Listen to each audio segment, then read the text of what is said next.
Okay mga idol, ito gulong to mga idol na. So pag sa ang ground natin ay concrete mga idol, concrete ang ground natin or plate mga idol, ganito natin kunin mga idol, oh. Yan, di ba? Dali lang.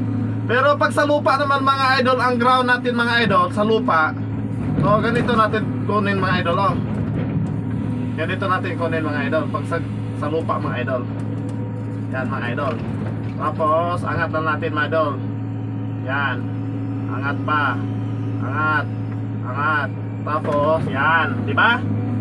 O pag sa lupa. Pag sa ano yon, sa concrete mo kunin yon or sa plate, mahirapan ka mga idol. Pwede naman mga idol basta maangat niya yung ano, tulad nito blade, siguro pwede yon.